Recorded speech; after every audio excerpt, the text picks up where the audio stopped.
Yo, what up YouTubers, it's your boy AlteredTech back again with a new video, and in my hands is the Galaxy S10 Plus. Check that out. Yo, I am in Galaxy world right now in Samsung A37 and I am enjoying myself. So this was recorded about 2 days ago. Now this is the black version and you can see that triple camera setup on the back next to the flash and next to the heart rate monitor. Now this definitely kind of reminds me of the Galaxy Note 9. On the top you do have your SIM eject tray. On the left side you do have your volume rockers and that Bixby button, which in the far future can be remapped to anything you want. On the right side you do have your power button. If this camera could get into focus, I'm using the Panasonic G7. If you guys have one, you understand my struggle. On the bottom you do have a headphone port and a speaker grill. And so far this metallic framework kind of reminds me of the iPhone X. It's very attractive and very premium looking. So this is actually my first time using Samsung One UI. Someone who has a Galaxy S9, yes, I did not get my update yet. I am on the Cricket network. So let me just go ahead and check out the camera app real quick. So this is the telephoto lens. You could zoom in without losing any quality. And you do have that ultra wide angle lens, so you could capture more. And in the middle is your standard lens. So usually when we have extra camera lenses, the quality, there's a drop in quality. But as I am swifting through all three cameras, the quality on all three is pretty damn good. Maybe if I get a chance to actually play with this and inspect the photos, that might be a different story, but so far all three are looking pretty good. Now you do have your super slow motion feature like was found on the Galaxy S9. Now the thing about that is that it didn't perform too well in low light conditions. You needed some super bright conditions for that to actually work well. If you tried using it indoors, usually it would come out pretty bad. So I'm using the selfie camera right now. You have your wide angle lens as well and your standard lens.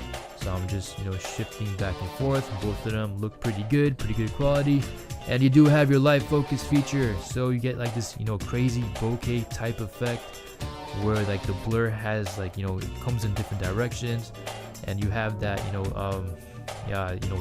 vignette, I don't know if that's how you say it, effect as well, so you can darken the surrounding corners and stuff.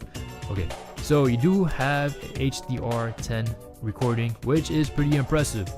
As that was very unexpected. I didn't think Samsung was going to be able to pull that off. You do have your ultrasonic fingerprint reader on the S10 Plus. Of course you're going to have that.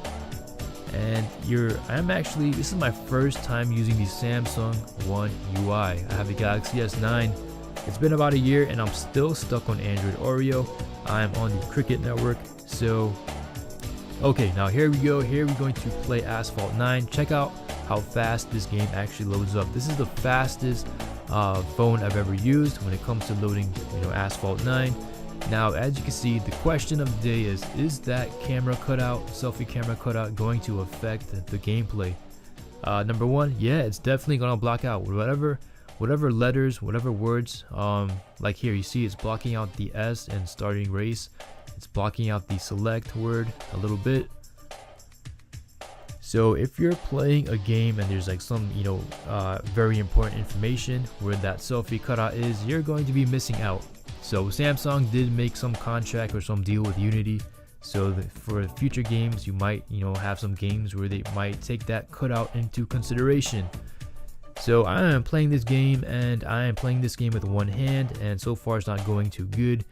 I'll give myself about 20 more seconds until I rage quit. So far, smooth performance, no lag. You wouldn't expect any lag on this device. And yeah, at this point I'm about to give up. Yep, I'm giving up.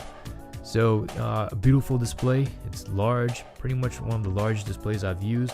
And it's not that, the phone itself isn't that big thanks to the small bezels, but the screen is just straight up gorgeous. That what do you call it, the screen to body ratio is just ridiculous. Like wow, like this actually makes me feel like I'm actually in the future.